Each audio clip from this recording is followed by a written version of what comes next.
Every suburb has its little secrets of what to avoid, what to target. You need to know what's happening from a planning point of view, all the way through to, new flight paths and where they're going in from air traffic, noise point of view. Our motto is buy without regrets, and so if you can buy a property that will serve you for 10 years as opposed to 3 years, that will serve you well. And something Buying a great property today, that's not just what it's about. It's also getting something that could be ripe for improvement when the time is right for that investor or for the next buyer. You think about, lifestyle, what's important to you? How do you get to work? What do you need for your family? What amenities like parks and shops? Then you look at the budget. Welcome to Street Secrets. I'm Chris Bates. I'm a mortgage broker since 2013. And in this podcast, we're going to be interviewing Australia's leading buyer's agents, ones with decades of experience, have the local insider knowledge on the street, and can really help you with your buying process, no matter whether you're a first home buyer, upgrader, investor. In this podcast, you'll get access to Australia's leading buyer's agents' minds every week on a Thursday. What's the word on the street? Welcome to Street Secrets. This is the very first episode, and I'm delighted to have Cate Bakos with me today. I was thinking about who should I get on, and it made so much sense. So the first buyer's agent I actually ever met and worked with was Cate all the way back in 2011. And so I felt she was a very first and great guest for us to have on. Thank you, Cate, for coming on. I'm so humbled. Thank you for asking me. Cate, we obviously known each other for a long time, which I've sort of mentioned there. You are very well known out there in the marketplace, but let's learn a bit more about you just very quickly at the start. So Cate Bakos Property is the company name. I mean, when did you start as a buyer's agent, and how long has your journey been? I met you in the early days, Chris. I'd only been active for about a year as a buyer's agent, but the journey started long before that. I went into real estate sales after a bit of work in my former industry. I was a chemist and worked in industrial chemistry and just had such a love affair with property and investing. And it's interesting when I say a love affair, I'm not one of those people that's into houses, walking through, oh, it's beautiful and filming it. I don't do that. I just love the numbers and the journey that people go on, the emotions involved, and obviously the returns and the rewards from property investment. But I knew that that was an industry that was calling for me, and I did my time in sales. Then I also worked as a mortgage broker for 4.5 years, which I think was not long enough to call myself a mortgage broker, but long enough to get a really valuable apprenticeship and to learn a lot about lending policy, what happens behind the scenes, what the banks like and what they really hate, and cash flow projecting, tax deductibility, all of the different types of lending when it comes to property, whether it's commercial, whether it's residential, whether it's house and land, construction. There's so many facets. So I feel very fortunate that I've got all of that knowledge and experience under my belt as well. So, I mean, obviously being doing it for a while, I mean, chemist to broker to sales to buyer's agent. I mean, why do you think you've stuck at it? What motivates you to be great at what you do?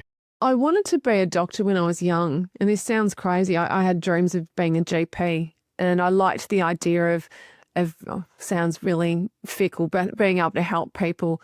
And I think the reality, if I delve into why I was fascinated with a career in medicine, was you don't know what's going to walk in the door, and you're dealing with really important things, obviously life-changing in medicine, but significant things in people's lives, lots of emotion, lots of decision-making under pressure as well, and things that can pivot really quickly. And everything that I've just listed that appealed to me about life as a doctor, it definitely represents life as a buyer's agent. The only thing that I wasn't willing to admit to myself is I don't really like lacerations of blood, and I don't cope well with death. So I'm in the right spot. Yeah, I do think buyer's agency, you've got to be comfortable with the uncomfortable side of it. I mean, as brokers, we sort of know what's predictable. We know what we can and can't do. And, but I think there's so much intangible and a lot of hunting and digging and referencing and checking. And so you've got to, and I think that's probably maybe your chemist background. Do you think that's one of the things that really helps you to be good at what you do? Is that sort of investigation sort of mindset? I think so. I was only just thinking it the other day, an exercise that I had where you have to put all kinds of things together to reach a conclusion about a property. You're looking at a cross-section of things. But I remember when I was studying in final year chemistry and we had to identify a compound from spectroscopy. So you see whether it's infrared or it's your carbon testing or whatever, and you'd get 4 different overlays of different spectroscopy maps, I guess, or charts. And you'd look at all of those indicators and determine what the compound was. And with one chart alone, you couldn't do it. But with 4 or 5 of them, you could nail it. And I remember thinking, I love this. It was like a puzzle, but property's very similar. You're looking at the overlays and the easements and the streetscape itself, and you've got noise-related things like traffic and flight paths, and then you've got floor plan and pricing and construction and everything. You have to overlay it all and get tick, tick, tick until you can say, yes, this is what it is, this is what it's worth. And it's very similar. The analysis never stops. Yeah, so much you've got to weigh up into, I'm not even going to try to say that word, but that you have to weigh up in terms of figuring out what's the right property for clients and helping them discuss all the pros and cons of different properties. I mean, in particular, let's go and talk a bit about your patch in the world. And a lot of great buyers agents are local specialists and know their patch better than a lot of other people. I mean, have you always worked in the inner west of sort of Melbourne/inner north? Is that sort of always been your hood? And did you grow up there? And yeah, not at all. I remember the inner north was a bit of a mystery to me as a kid. I grew up down on the peninsula.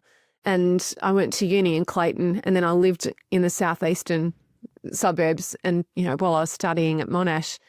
And then when I married and settled down and bought my own home, I was always in the Bayside and Kingston region of town, which is, southeast and by the water. And the only affinity that I had with the western suburbs literally was where the chemical plants were, because I'd done a little bit of work on the plants. And so I knew where Yarraville's petrochemical facility was. And I'd never been to the village, which sounds insane because the village is so pretty. But I just knew my way over the bridge and, up Francis Street. And I also understood the Deer Park facility, which is no petrochemical facility is pretty, but if you get on a freeway and just keep driving west and then stop at a really big one, that's Deer Park. So I didn't have any kind of affinity, and I'd always come here on sat-nav.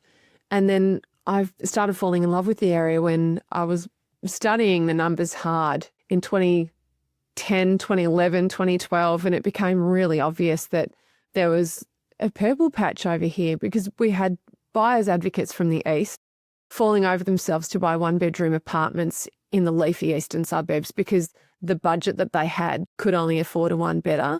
And I was looking at it just thinking, what are we doing? I could buy a house closer to the CBD in the Wild West, and it wasn't that wild. It was gentrifying at a rate of knots. And so you don't want to be the first person that tests clients like guinea pigs and just buys properties that may or may not perform. I had to really go through the data and have a look at the rate of gentrification. And the big story was Yarraville and Seddon.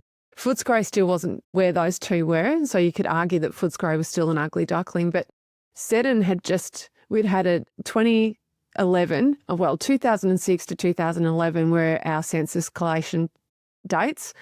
And the differential during that period was massive. And obviously I got my hands on the data in late 2011 because that's when it broke. I couldn't believe what I was seeing. And so delved into that and actively started introducing clients to the west and the north. The north had gentrified sooner than the west, but I haven't looked back. I was purchasing period houses in beautiful environments like village climates for the same price as what some buyers agents were purchasing 1-bedroom apartments under 50 square metres in the east. And I look at the performance since, and there's no contest. The West, I guess, had a bit of a connotation or something that was holding it back there. And a lot of people gravitated to the east or the Bayside or, down towards the Mornington Peninsula, for example. And, just over a bridge and, 2, 3, 4, 5 Ks from the city, there was, Federation houses that were much cheaper. And has the West sort of got rid of those shackles, do you believe now? Is it still in a bit of a transfer? Yeah. There's still elements of the inner West. And when we say inner, I'm talking the inner 10K radius. There's still aspects, parts of suburbs that are gentrifying. But Yarraville, Seddon, everyone who knows Melbourne knows those locations. Williamstown's always been pretty special. It's a bit of an anomaly because it's maritime and it's gorgeous. But they're all doing really well. Newport, Spotswood, Kingsville, Kensington and Flemington are undergoing enormous change at the moment with some of our urban developments that are taking place, all of our civil infrastructure works, whether it's the train tunnels or more freeways. I mean, it's all humming. I'd argue that Footscray is still on a journey, and I'm not suggesting that it's a bad suburb. It's a great suburb, but it's had a lot of change and it's a massive activity centre now. So from a planning point of view, you absolutely need to know which streets are going to be impacted and which pockets to invest in a house versus which pockets to, land bank if you're looking at developing. There's a lot in store for Footscray, and when I mark on a map, A grade, B grade, C grade, Footscray goes all the way through to E, and then it's got all of the things that you need to be aware of from a development point of view. So that map is one of the grittiest, most colourful maps that I've got. So obviously you're trying to where the world's going, right? And being really conscious of, where more density is coming or trains or freeways, etc. If you think about over the sort of last 10, 13, years or whatever it might be, buying in those regions, do you feel like you've got to take clients on a bit of a journey of where to buy, where not to buy? It's because it's not so much more predictable as the tree-lined streets of the eastern suburbs or the Bayside. You've got to be very careful what to avoid.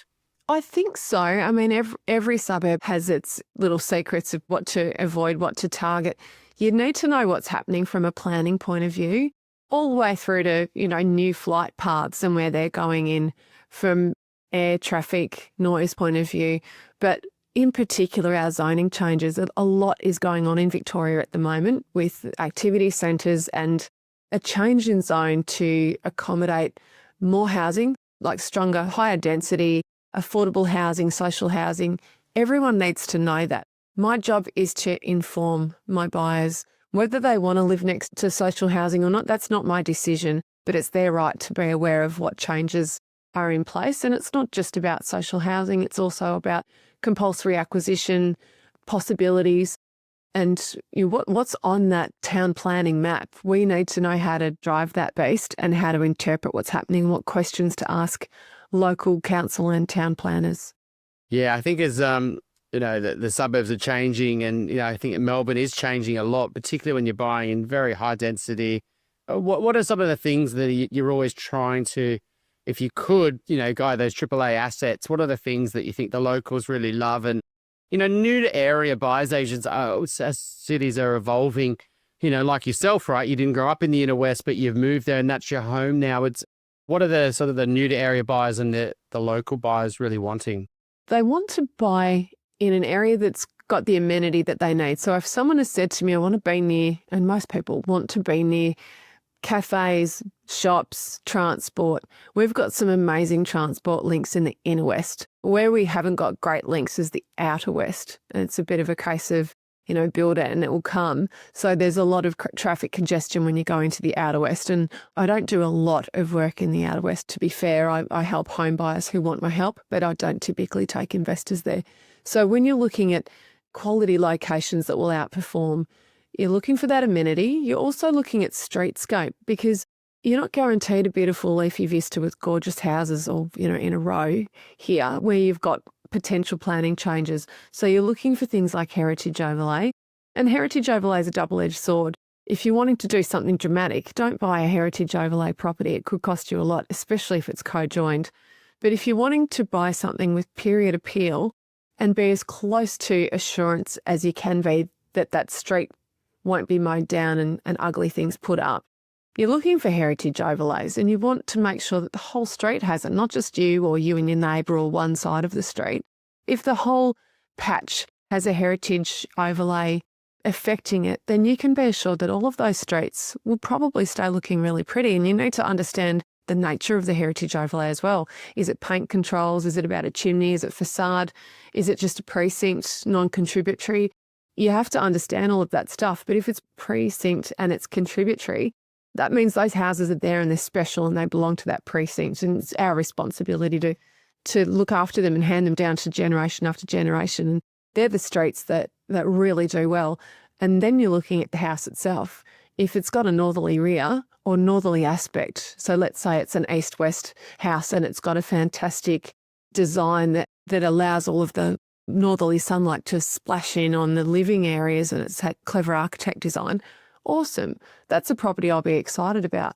If it's a really hectic area with parking controls, and it's got off-street parking for 2 cars, awesome. So there's a lot more to it than just picking the street and the access to amenity. You're looking at the house itself, how well it's built, how well it's been maintained, what opportunity there is for improvement if you're looking after a buyer that might want to do an improvement, or if you're targeting a house for its potential one day to be further enhanced. You're then looking at floor plan and where the wet areas could go and how cost effective an extension could be. You've got to be constantly thinking of this stuff, because buying a great property today, that's not just what it's about. It's also getting something that could be ripe for improvement when the time is right for that investor or for the next buyer. Okay, I mean, everyone's getting better, like when they're committed to a profession, right? And, masteries, 10,000 hours or whatever you want to call it. If you sort of reflect back on your early years and where you are today, what are some of the advantages you have over, say, new to industry Cate, say 10 years ago? You can sense an issue, you can smell it coming, whether it's a hint when you got to the property or agent behaviour or what's in the contract, just something that you might not have completely understood as a newbie. So, for example, I open a contract and I can see, an owner-builder defect report. I know straight away they've provided that either because they've done some works that were under $16,000 in total, but they were recent and they've legally had to provide that, or they might have cut corners and put on an illegal extension. And now they're saying, oops, we haven't got the permits and we haven't got the certificates, so let's quickly get an owner-builder defect report and pop it in. I can then ask a lot more questions, find out what it's relating to and how significant the works were and why they were overlooked. And it might be a property that I walk away from. The lenders might not like it, the insurers might not like it. So just little hints of things that I might not have had the expertise to delve into that when I was a junior. All the things that we've gone through that were stressful or near misses or stuff that we've cooled off after we've done all of this analysis and said, hey, hang on a second, this is not right. You don't want to do that. You want to pick it up before you sign a contract. Yeah, it sounds like all the learnings that have, embedded in now is the intuition that you sort of are running on, that you're able to sort of figure out what to do much faster. And, markets are moving so fast, right? And so taking a client down the wrong property, you might not have bought it, but you might have wasted a month following the wrong property. I mean, how many properties do you reckon you bought over the years, Cate? I mean, is there a number that you track? I know you used to do these beautiful books that, had a lot of pages in it. Yeah, Oh, okay. I've got this stack in the boardroom now because we do a little book on, whatever it's called. You do those picture books and we put every acquisition in.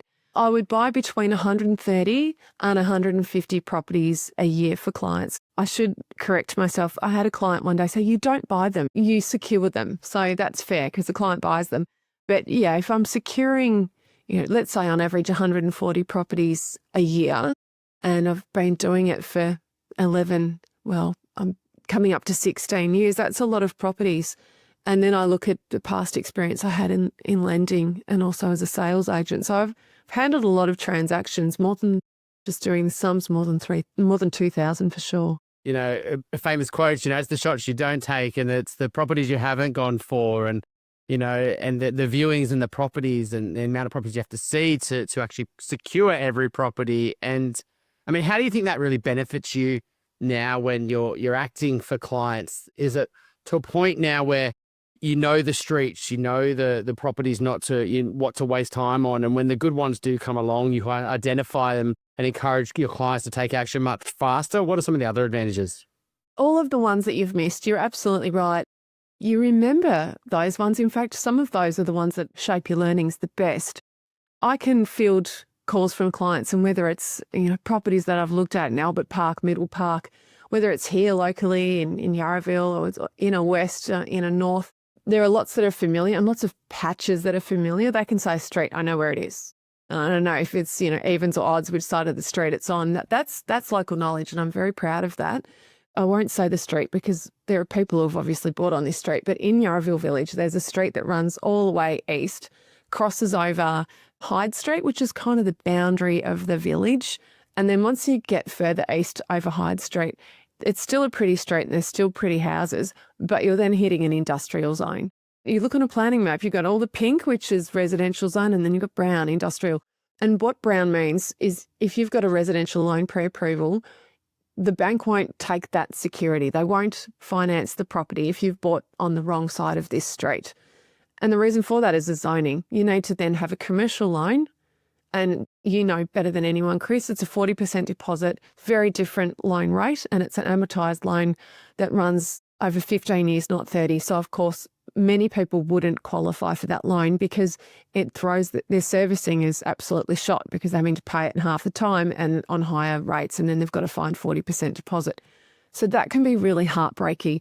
And I often get people jumping at the sales in that section of this street, thinking they've found a mirage, or they think the agent's lying about price because it's so cheap and it's so nice. And I have to say to them, unless you're in this position, you know, you've got this funding, you've got this deposit, and you're never ever planning to leave, and it's a home, I can't help you. And these are the reasons why.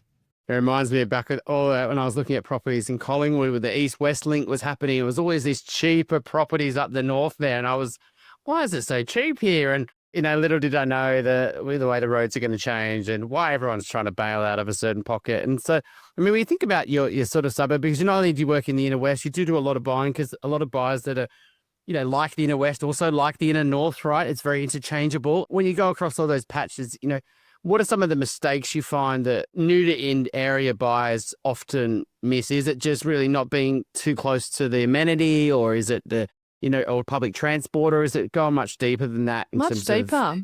Yeah, stuff you can't see on a map. I mean, a really dedicated borderless buyer's agent that's not physically coming down to visit the property and not relying on someone that knows the local area, they'll be able to nail it in terms of being, you know, within a certain proximity to a station. All you have to do is look at Google Maps and draw a circle. That's easy. It's buying next to something that's not great, or buying on a street that's really tough to get out of, or it's a rat run, you know, it's a cut through, or getting a property that looks awesome on the internet, but it's got loads of issues and it's just being painted white and it's got lots of fans and indoor plants. It looks trendy. They're some of the rookie mistakes, but the big ones, it's the local intel that they're missing.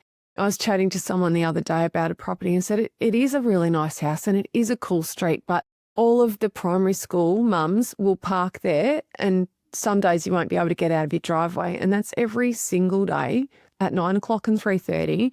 Your street is just going to be a car park. Have a think about it. And that's because I know our local primary school is absolutely inundated with kids, and every parent drives to pick up their child, and it is what it is. There's not many streets that you can park on, and that's one of them. So little things like that would put off a local tenant if they don't want that to be impacting them. An inexperienced buyer's agent might be too forgiving with a floor plan. Everything's fixable, but some things are really expensive to fix and some things are very cost-effective to fix.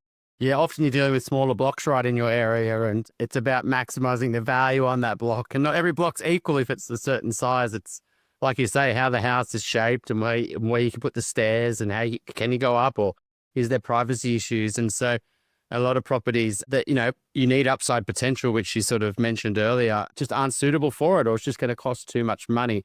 I mean, obviously agents are a big part of your day each day, and, you know, the relationships with them do matter a lot. I mean, how do you feel that those relationships have, I guess, evolved over the years, and why do you think they matter so much to what you do? The relationships have evolved. I mean, we've watched each other grow in our roles as well. 15 years is a long time. I've got agents that are my age. You know, I turned 50 last year and kids are growing up, and some are talking about phasing into, you know, semi-retirement. And then you see the new ones that are coming on board, and you're not contemporaries anymore. And some of them look up to you and they're very respectful. I mean, I've got awesome agent relationships. I think the important thing is recognizing that sometimes you do have to step in the ring and have it out, as long as it's respectful. You know, they're looking after their client, you're looking after yours. And then afterwards you shake hands. You make sure you get a resolution, or maybe the deal doesn't get done, and that's okay. It has to be respectful. And a lot of people talk about the bad agents, you know, they ruin it for the good ones.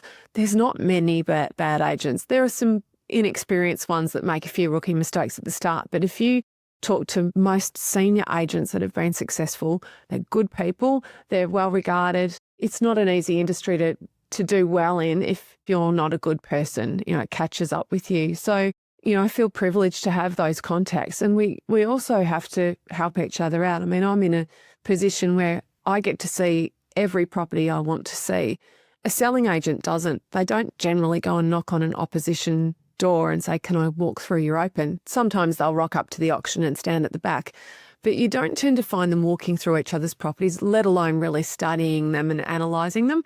So I've got experience up my sleeve locally when I've been through, let's say, an agent selling a circa $1.5 million property. I've been through them all because I need to be able to tell the client which one I prefer out of however many. The agent's only seen what their agency has sold. And so I can say to them, no, that one on Fian Street's very different to this one on Wilson Street. The differences are X, Y, Z because they don't know how nice it is internally or what the light is like or how quality the renovation is or what the street, well, they'll know what the street feels like, but they're the things that I know that they don't know. So I'm often called to walk through a property. Sometimes an agent will trust me enough to have me come through before they've listed it. They might introduce me to the vendor and say, Cate's the local buyer's agent. We want to talk together about the other recent sales that we think might compare to this. So that's definitely a privileged position. And it comes back to you tenfold. They look out for me when they've got a genuine, motivated vendor who needs to sell quickly. I hate the word off-market because most off-markets are overpriced rubbish. But when you've genuinely got someone who needs to sell quickly and it's the right property for a client brief, that's great.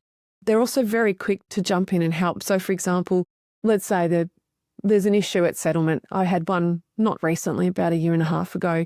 We couldn't get the aircon to work. For whatever reason, it looked like the aircon sort of limped along and worked when I first purchased the property. It was working in my video, but it wasn't working on settlement. And the vendor was digging their heels in and it was all just feeling a bit yuck. The agent said, don't worry about it, we'll sort it. The agency paid for the aircon. Obviously, the relationship's important there with obviously getting first access and they know that you've got a buyer there ready to go. And how do you sort of toe that line between sort of friend to foe to put your client and actually negotiate the right price from it? Is it just using that market knowledge back for them? And what are some of the negotiation strategies that you find work best with a lot of the agents in your area? You know, the longer I've been doing this job, the more I'd say it's just being honest, sometimes brutally honest. And I never thought I'd say that, but it's so true. For example, I'm doing a negotiation right now. I hope by the time this goes to air, it's done and dusted because it's been precarious. Client in a Northcote area fell in love with two properties, both of them in tandem were great, but the one that they really loved was going to auction week after next. And the one that they second loved was going this weekend. And they said, how do we make this happen? So I was able to trigger an auction before the auction, which was the intent. And that's really important. But the agent has trusted me to do that. I'm not going to muck them around, destroy the auction campaign, then walk away and cool off or anything like that.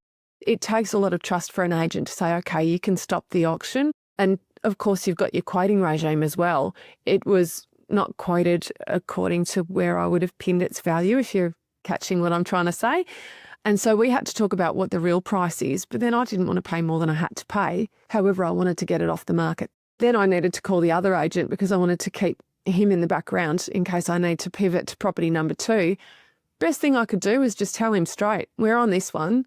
I'm going to try and secure it and I'll know by tomorrow 2:00. And if it doesn't go to plan, I'm pivoting back to you and we'll bid on Saturday. Is that cool? He appreciates it. I've just told him exactly what's going on. And guess what? That little ding that we just heard, that's her saying, congratulations, I'm exchanging now. Oh, how good. Went to plan. Very good. Well negotiated there. I mean, Cate, there's a lot of misunderstanding with buyers. I've been working, as I said, since I met you, and lots of them all around the country. And there's so much misunderstanding around the value.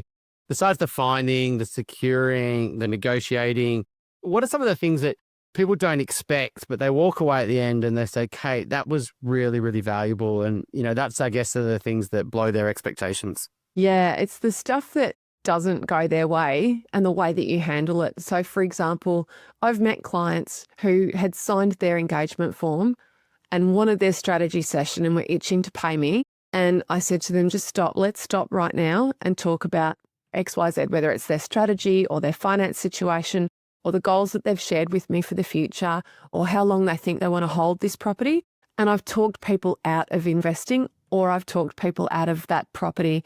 I could have made a really easy income then and there because the trust was high and they were literally putting it on a platter saying, here's the money we want to pay you to get us this thing. And when that thing is not right for them, I've had one client who I said, I don't think you should be buying property at all. You need to go and see a financial planner. That's a big thing to say to someone. And I think it's the stuff that you turn down and give a really good explanation for. Or the people that are about to do something silly and you say you should be spending a lot more time doing all of these things and saving up a bit more and getting this advice here, then I want you to come back to me and we're going to do this justice. We'll probably not be purchasing for another year or two. Let's wait until you've got this job out of the way or you've graduated or whatever it might be. They're the things that I think mean a lot to people, and also explaining why something that they're in love with is not the one to go for, or having that really brutal conversation when they have done something that is regrettable, helping them unravel that, minimising their losses and keeping their spirits up. They're the hard conversations, but that's the stuff that I think I really enjoy is not the right word. I get enormous reward from just by knowing I'm making a really big difference, not just an exciting little difference. It's been that sort of true sounding board, the trusted advisor, from start to finish through the transaction.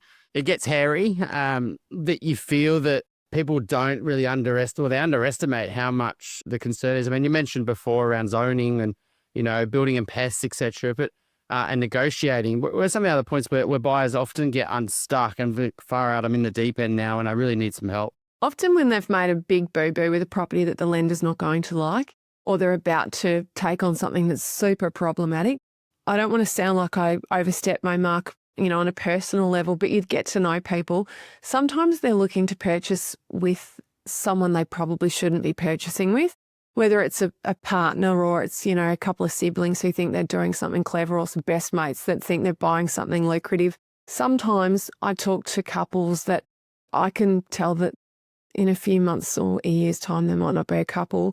That's a really tough one. You can't say to someone you shouldn't do this because of X, Y, Z. You've just got to give them some framework around how important it is to be on the same page and keep it focused on the property, but lead them to make the decision that's right for them, because there's nothing worse than seeing a couple purchase something or to see anyone purchase something and sell it within a 5-year period, let alone, a 1 or 2 year period. I think they're the biggies, Chris, when people are doing something at the wrong time with the wrong person or they're purchasing the wrong asset.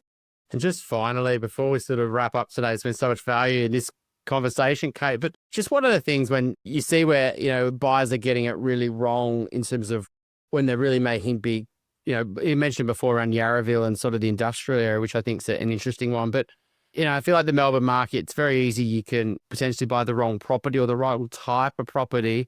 In your pocket specifically, where are the danger zones or the type of properties that, you warn a lot of buyers away from?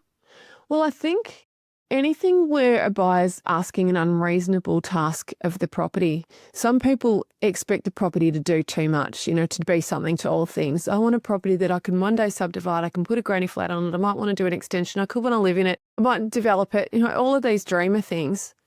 And I say to them, what do you do again? Oh, you're a teacher. Oh, you're an accountant. Right. What do you know about property development? What do you know about town planning? I steer people away from those mistakes because it's so easy to talk about all these value adds, but a lot of it's just bollocks. The other thing that I steer people away from is buying significantly under the median price and losing sight of the fact that the area they're choosing, that demographic might not suit their constitution. As an investor and as a landlord, some of these areas you're getting police calls. Is that really what you want? I mean, if you're up for it and you've got a thick constitution for it, you might be riding a storm and dealing with something that could gentrify. But I think a lot of people make those mistakes. They get disenfranchised with the way that the tenants have looked after the property or the damage that's been done or the rental arrears that they've had to tolerate. Just the trauma and the VCAT hearings. Like, really? Is that what you want? There's easier ways to invest. Oh, I love that. There are actually two I've seen over the years as well. Someone probably getting a bit too ambitious with what they want to achieve from an investment point of view. And you're right. They want something that caters to everything. And there's risks involved with that. And, can a property do all those things? Or you better just to buy a smaller block on a great street with a nice frontage and good aspects. And I think you're right. Sometimes, buying the suburb and just, thinking the suburb's going to lift all ships. It's not the case. And particularly in down markets where, you might get caught swimming naked, as Warren Buffett once said. So thanks so much for the conversation, Cate. And we've worked together for many years, for many clients, and I really recommend your services to clients. Aww. So thanks so much, Cate, and I really appreciate you coming on. Thank you. Likewise, I love your work. You're very respected and you've deserved it all, Chris.